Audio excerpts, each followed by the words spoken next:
আজকে মহান মে দিবস, আন্তর্জাতিক শ্রমিক দিবস। এই উপলক্ষে আমি বিশ্বের সকল স্থানের শ্রমিক শ্রেণীর আমার অভিনন্দন এবং শুভেচ্ছা জানাচ্ছি। বাংলাদেশের শ্রমিক সমাজের প্রতি আমি আমার অভিনন্দন এবং শুভেচ্ছা জানাচ্ছি। এই মুহূর্তে বাংলাদেশের শ্রমিক সমাজ একটা দুঃসময় পার করছে। হাজার হাজার নয় লক্ষ লক্ষ শ্রমিক বেকার হয়েছে এবং লক্ষ লক্ষ শ্রমিক সামনের দিকে বেকার হওয়ার জন্য তারা উৎকণ্ঠায় দিন কাটাচ্ছে। আজকে চাকরি আছে, কালকে থাকবে কিনা তার কোনো ঠিক নাই। সাধারণ শ্রমিকদের যে চাকরির স্থল, যে মিল কারখানা, সেগুলোকে আগুন নিয়ে জ্বালিয়ে দেওয়া হচ্ছে। অনেক ক্ষেত্রে তাদের র মেটেরিয়াল গুলো জ্বালিয়ে দেওয়া হচ্ছে, মেশিন পত্র ধ্বংস করে দেওয়া হচ্ছে। তাদের পক্ষে আবার নতুন করে সেখানে চাকরি করা সম্ভব হবে না। এই মানুষগুলি আজকে অসহায়ের মতো দাঁড়িয়ে আছে। তাদের জন্য পুনর্বাসনের ব্যবস্থা করতে হবে, এটা সরকারের দায়িত্ব। কেননা তাদের রক্ষা করার সময় সরকার তাদের পাশে দাঁড়ায়নি। তাদের ফ্যাক্টরি তখন জ্বালিয়ে দেওয়া হচ্ছিল, তখন দোষক এবং বেশিরভাগ বলে তাদেরকে রক্ষা করা হয়নি। কিন্তু সেই শ্রমিক কি দোষক ছিল? সেই শ্রমিক কি বেশিরভাগ ছিল? মালিক তো একটা গাই হয়, কিন্তু শ্রমিক লক্ষ লক্ষ শ্রমিক আজকে তাদের অর্থের অভাবে তারা অনাহারের দিন কাটাচ্ছে। সামনের দিকে তারা তাদের কি অবস্থা হবে তারা জানে না। আমাদের এই মুহূর্তে আমরা দাবি করছি সমস্ত মিল কারখানা যেগুলো বন্ধ হয়ে আছে তাদের খুলে দেওয়ার ব্যবস্থা করা হোক। যে শ্রমিকরা চাকরি হারা হচ্ছে তাদের কাছে চাকরি দেওয়ার বন্দোবস্ত করা হোক। মানুষের হাতে টাকা নেই, শুধু শ্রমিক শ্রেণী নয়, কৃষক শ্রেণীর হাতে টাকা নেই। কৃষকরা ফসল উৎপাদন করছে, তার দাম পায় না।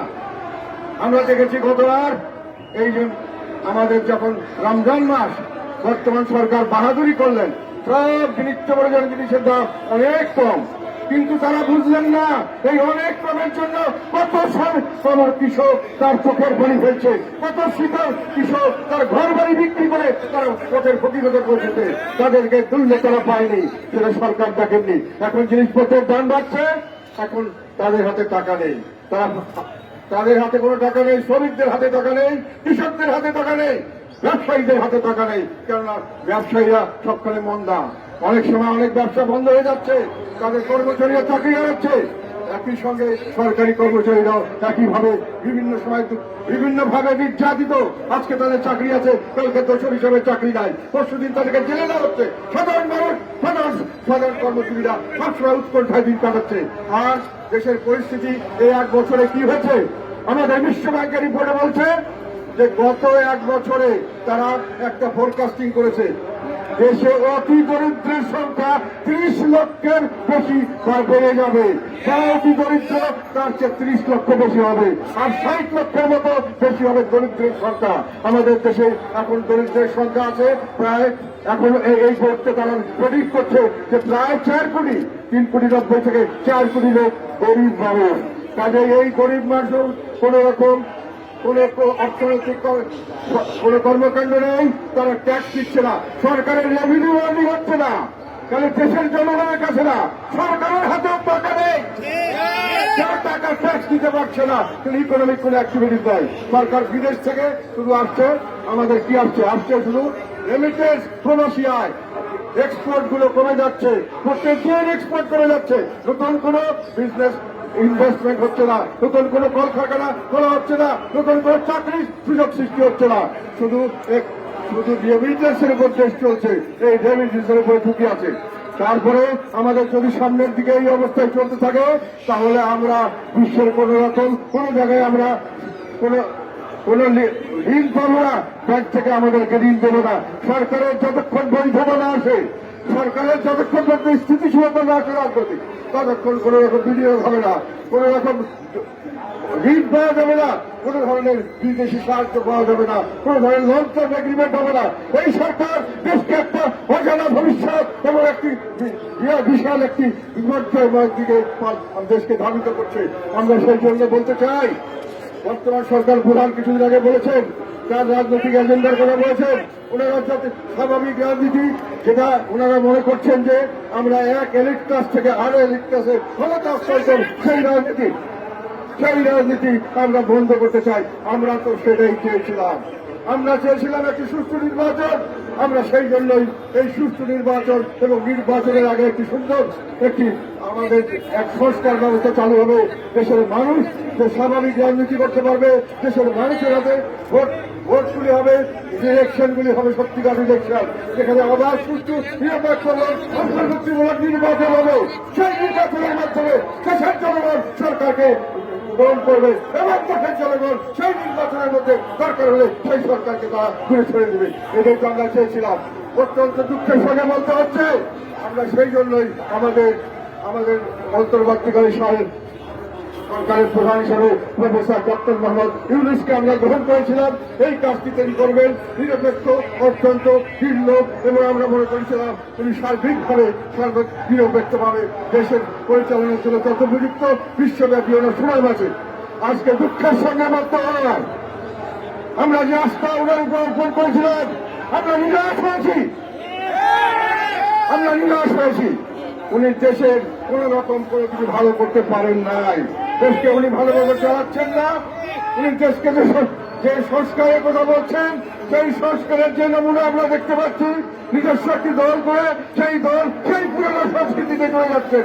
সেই দল সেই পুরোনো ভাবে চাঁদাবাজি বিভিন্নভাবে মানুষকে, ব্যবসায়ীদের কাছে ভয়ভীতি প্রদর্শন করে, সরকারি তহবিল ব্যবহার করে, সরকারি কর্তৃত্ব ব্যবহার করে, বিচার বিভাগ অন্যান্য বিভাগকে ব্যবহার করে, দুর্নীতি দমন কমিশন পুলিশকে ব্যবহার করে তারা চাঁদাবাজির মাধ্যমে একটা তাদের অভিযোগ তারা বিরাট ফান্ড করে শোডাউনের রাজনীতি করছেন। তাহলে কি রাজনীতি দল আপনি উপহার দিচ্ছেন আমাদের? আর কি রাজনীতি করবেন? সংস্কার করছেন। একটা কি সংস্কার? যে সংস্কার হলো আমরা ঐক্যমত কমিটি করেছি, সেখানে সংস্কার করবেন। যারা সংস্কার করছেন তারা জ্ঞানীগুণী ব্যক্তি, আমরা তাদেরকে ওই রকম প্রসার করি না। কিন্তু মনে রাখতে হবে, রাজনৈতিক সংস্কারের সঙ্গে দেশের মাটি মানুষের সম্পর্ক থাকতে হবে। সেখানে আর্থসামাজিক এবং ঐতিহাসিক ঐতিহ্য এবং এগুলোর উপর ভরসা করে সামনের দিকে মানুষের ধ্যান ধারণা যারা বুঝবে, তারা এই সঠিক সংস্কার করতে পারবে। বর্তমানে যারা আছেন তারা এইসব অভিজ্ঞ নন। তারা দেশের রাজনীতি জানেন না, দেশের ইতিহাস ঐতিহাসিক প্রেক্ষাপট জানেন না, দেশের সংস্কৃতি জানেন না, দেশের আর্থসামাজিক অবস্থায় রাজনীতি কিভাবে চলছে সেটা তারা জানেন না। তারা কতগুলি থিওরিটিক্যাল জিনিস প্রকাশ করছেন এবং এগুলোকে নিয়ে কিছু সংখ্যক মানুষের সঙ্গে আলাপ করছেন। দেশকে বিভক্ত করে প্রত্যেক মানুষকে বাদ দিয়েছেন। আমরা আওয়ামী লীগ সহ আর অনেক দল মিলে সবসময় কোন নির্বাচনে 50 ভাগের কম ভোট আমরা পাইনি। তাদের কোন ভাগ দিয়ে রেখেছে। উনি বলছেন যে আমরা ঐক্যবদ্ধভাবে সবকিছু করবো। উনি করছেন সম্পূর্ণ অনৈক্যভাবে সব করছেন। কাজে আমরা বলতে চাই, আজকে আমাদের ঘোষণা হোক, আমরা বর্তমান তত্ত্বাবধায়ক সরকারের প্রধান ডক্টর মোহাম্মদ ইউনূসকে আমরা সম্মান করব। উনি আমাদের একমাত্র নোবেল লরেট, উনি আমাদের সম্মানের বলতে আমাদের মাথার মুকুট। আপনি যেখানে ছিলেন সেখানে থাকুন, আপনার উপর আমাদের আর কোনো আস্থা নেই। ইন্টারিম গভর্নমেন্টের থেকে আপনি চলে যান। আপনার দ্বারা আমরা কোন রাজনৈতিক কোন রকম ভারত শাসন পাবো না, আপনার দ্বারা নিরপেক্ষ নির্বাচন পাবো না, আপনার দ্বারা কোন সংস্কার আমরা বিশ্বাস করি না। আপনারা যারা সংস্কার করছেন, যারা সংস্কার বাংলাদেশের প্রেক্ষাপট জানেন না, তাদের বৈচিত্র্য জানেন না, রাজনৈতিক ইতিহাস জানেন না, রাজনীতির আর্থসামাজিক অবস্থা জানেন না, সেই মানুষজনকে যারা দিয়েছেন সেই সংস্কারগুলো আমরা বলবো আমরা টেবিলে রেখে দেন। পরবর্তীতে যারাই আসবে তারা এটা বিবেচনা করে তাদের প্রেক্ষাপট নিয়ে তারা করবে। আর সংখ্যাধিক্য দিয়ে আপনি বলবেন 10 জন চেয়েছে, 50 জন চেয়েছে, এটা যে কোনো সংস্কার হয় না। আপনি চিকিৎসা করতে গেলে যদি 10 জন ডাক্তার বলে তাকে অপারেশন করতে পারে, কিন্তু একজন ডাক্তার যদি অভিজ্ঞ ডাক্তার বলে কোনো অপারেশনের দরকার নাই, কোনো ওষুধেরও দরকার নাই, আপনি তাকেই বিশ্বাস করবেন। সেই অভিজ্ঞ মানুষকেই আপনার সংস্কার করতে হবে। এই জন্য সংস্কার আমরা এখন চাই না। এবং আমরা বর্তমান সরকারের উনি বলেছেন, উনি জানিয়েছেন যে দেশের মানুষ আল জাজিরাতে ইন্টারভিউ করে বলেছেন দেশের মানুষ তাকে ওনাকে চায়। আমরা পরিষ্কার ভাবে বলতে চাই, আমরা ওনাকে আর সরকার প্রধান হিসেবে আমাদের আস্থা নাই, আমরা তাকে চাই না। একই সঙ্গে উনি বলেছেন সংস্কার করবেন। উনি যে সংস্কার করার কথা বলছেন, কথাগুলি সুন্দর, বাস্তবায়ন সম্পূর্ণ অবাস্তব এবং সম্পূর্ণভাবে ভিন্ন। সেখানে দেশের মানুষকে বিভাজন করে এক পক্ষকে আরেক পক্ষের উপর নিয়ে দেওয়া হচ্ছে। ওনার যে দল করেছে সেটা আদর্শভাবে উনি করতে চাচ্ছেন যে ওনার যে তরুণ সমাজকে দিয়ে করছেন, যাদেরকে উনি ওনার নিয়োগদাতা এবং উনি অভিভাবক মনে করেছেন। তারা যে দল করেছে সেটাকে দেখে মনে হয়েছে পুরানা স্টাইলে দল করার জন্য ওনারা আগ বাড়িয়ে চলে গেছে এবং সেই পুরানা কাহিনী যেখানে শোডাউনের রাজনীতি, যেখানে চান্দাবাদীর রাজনীতি, সেগুলো অল্প দিনের মধ্যে করতে গিয়ে ওনারা তাকে ফলো করতে গিয়ে ওনারা হয়েছে যে কাকের গায়ে ময়ূর গুচ্ছ দিয়ে ওনারা কাকের গায়ে ময়ূর গুচ্ছের মতো করে ওনারা সেই দলের সঙ্গে তারা তুলনা করতে গেছেন। বড় বড় রাজনৈতিক দলের সেই একই ধারাবাহিকতা রক্ষার জন্য তারা নিজেকে পরিবর্তন করেছেন, তারা দেশকে পরিবর্তন করার জন্য কোনো কাজ করছেন না। আজকে আমাদের আরেকটি ঘটনা হলো, যারা সেই রকম সরকারের থেকে দল করছেন তারা সরকার থেকে পদত্যাগ করে দল করেন, আমাদের সঙ্গে একই লাইনে আসেন, একই কাতারে দাঁড়িয়ে আমরা আন্দোলন করি, দেশের ভালোর কথা বলি, দেশের জনগণ যদি কাকে গ্রহণ করে আমরা তাকেই মেনে নেব। কিন্তু সরকারে থাকবেন, সরকারের ক্ষমতা রাখবেন, সরকারের অর্থ দেখাবেন এবং তারপরে জনগণকে জুলুম করবেন, রোগপাতি দিয়ে মানুষকে বিভিন্নভাবে হয়রানি করবেন, তারপরে টাকা দায়ী করবেন। এই অভিযোগগুলি আমরা আর শুনতে চাই না। সাংবাদিকদের কাছে আমার একটা কথা, যে মানুষ রাজনীতি করতে গেলে সাংবাদিকরা অনেক ধরনের প্রশ্ন আমাদেরকে করে, সেই প্রশ্নের জন্য তাদেরকে সরকারি তাকে চাকরি ছেড়ে দিতে হবে, তাকে পদত্যাগ করতে হবে, তার নিউজ সেই চ্যানেলগুলো পর্যন্ত ভয়ে বন্ধ করে দিতে হবে। এইরকম কালচারকে আপনারা আর সামনে থেকে এটাকে গ্রহণ করবেন না। এটাই সময় পরিবর্তনের। আমরা এক ফেসিবাদকে বিদায় দিয়েছি, আমরা আরেকটি ফেসিবাদকে গ্রহণ করার জন্য নয়। আমরা এই নব্য ফেসিবাদের বিরুদ্ধে রুখে দাঁড়াতে চাই। দেশের জনগণ আমাদের সঙ্গে থাকবে, ইনশাআল্লাহ থাকবে। আমরা নব্য ফেসিবাদ এবং নব্য ফেসিবাদের দোষরদেরকে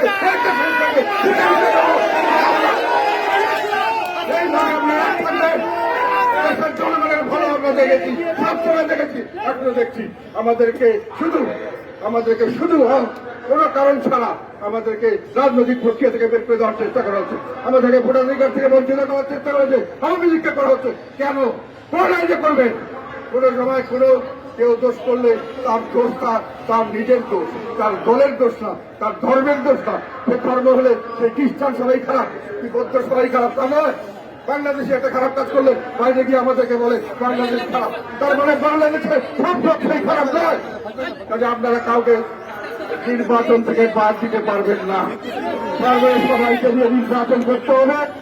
সেই বুকের পাটা নিয়ে রাস্তায় যারা বিচার সবসময় করে যায়, বিচারের কোনো টাইম লিমিট নাই, সংস্কার সবসময় করা যায়, সংস্কারের কোনো টাইম লিমিট নাই, প্রতিদিন সংস্কার করা যায়। আজকে একটা সংস্কার করলাম, 7 দিন পরে আবার মনে হলো সংস্কার কি করে আবার পরিবর্তন করবো। আপনি সব সংস্কার একবারে করে ফেলবেন, সবকিছু আপনি একবারে করে ফেলবেন, এইটা সেই ধরনের ব্যাপার নয়। চাল যদি আপনি দেন, যতই তাপমাত্রা বাড়ান, ভাত হতে একটা সময় লাগবে রে ভাই, সেই সময়টা তাকে দিতে হবে। আর একটা কথা মনে রাখবেন, যেটা আমরা দেখতে পাচ্ছি, চারা গাছ দিয়ে ফুল ফল এবং ছায়া মানুষে পাবে না। চারা গাছকে বড় গাছ হতে হবে, তার জন্য একটি সময় দিতে হবে। এই সময় আপনি যতই সার দেন আর যতই বীজ দেন, যতই কিছু করেন, ইনজেকশন দেন, এটা হবে না। কাজে অবাস্তব চিন্তাধারা বাদ দিয়ে বাংলাদেশের জনগণের বক্তব্য এখন আমরা সবাই আছেন। আমরা চাই বর্তমান সরকার প্রধান এবং তার সঙ্গে তার নিয়োগকর্তা এবং তার অভিভাবকগণ সহ উনি সরকার থেকে চলে গিয়ে রাজনীতিতে আসুক। ওনার রাজনীতি যদি জনগণ গ্রহণ করে আমরা রাজি আছি ওনার দিকে কাজ করার জন্য। জনগণের সঙ্গে আমরা থাকবো এবং যদি না করে তাহলে আমি মনে করবো এটার বিচার করবে জনগণ। আরেকটি কথা, সংস্কার আমরা এই মুহূর্তে চাই না। সংস্কার যারা করতে চাচ্ছে অবাস্তব সংস্কার, আমরা সংস্কার চাই নির্বাচনের পরে নির্বাচিত মানুষের দ্বারা তারা যে সংস্কার করবে সেই সংস্কারে আমরা পালন করবো ইনশাআল্লাহ। আমরা আজকে সারা দেশ পর আমাদের প্রোগ্রাম দিয়েছি। কেন দিয়েছি? যে আমরা যেখানে প্রোগ্রাম করতে যাই বাধাপ্রাপ্ত হয়, আমাদের মানুষকে নিরহ মানুষকে বিভিন্নভাবে মামলা দিয়ে জেল খানো হয়, তাদের ঘরে লাঠি চার্জ করা হয়, তাদেরকে হামলা করা হয়, বিভিন্নভাবে বেজ্জতি করা হয়, মানুষের ঘর থেকে বেরোতে পারে না। এই অন্যায় অত্যাচার আমরা সহ্য করব না। আপনারা যদি চান আমাদেরকে নির্মূল করবেন, আমাদের ভোটাধিকার থাকবে না, আমাদের আওয়ামী লীগের ভোটাধিকার থাকবে না, অন্য কারো ভোটাধিকার থাকবে না, আপনারা অনেক কিছু চিন্তা করতে পারেন। আমরা সেই চিন্তাকে ধার দেয় না। আমরা এই দেশের সন্তান, এই দেশের জন্য আমাদের ত্যাগ আছে, এই দেশের জন্য আমরা অনেক কাজ করেছি, সামনে আমরা করতে চাই, তার জন্য জীবন যদি দিতে হয় তাও আমরা ভর্তি রাখতে চাই। সেইভাবে দেশের মানুষের কাছে আমরা যাবো। দেশের মানুষ যদি আমাদেরকে গ্রহণ না করে আমরা মাথা বেঁধে নিব ছিলাম। আপনি ঘরে বসে আপনার সুবিধার জন্য আমাকে বাদ দিবেন, আপনার সুবিধার জন্য আমার ভোটারকে ভোট কেন্দ্র খেতে দিবেন না, সেই ফেসিবাদী আমরা আর দেখতে চাই না। এই ফেসিবাদের বিরুদ্ধে অনেক সংগ্রাম হবে, সামনের দিকে আমরা আরো সংগ্রাম করবো। যতদিন এই নব্য ফেসিবাদ সম্পূর্ণভাবে বাংলার মাটি থেকে চলে না যাবে ততদিন আমাদের সংগ্রাম চালু থাকবে।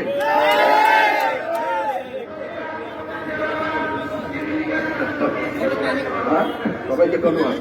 একটা আমরা অবস্থা বুঝে আমরা ব্যবস্থা নেব। আমি ইচ্ছা করে এখানে বড় কোনো গ্যাদারিং করতে চাইনি।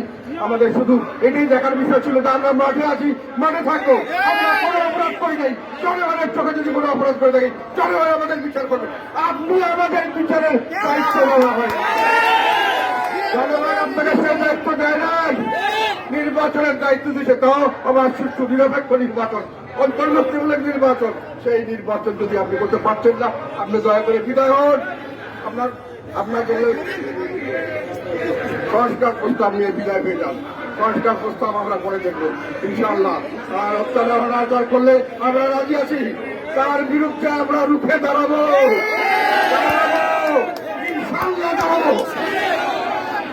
বাংলাদেশ জিন্দাবাদ, জাতীয়বাদী জিন্দাবাদ। আমাদের সাথে আমাদের সাথ, আমার হোক, আমার হোক, আমার হোক।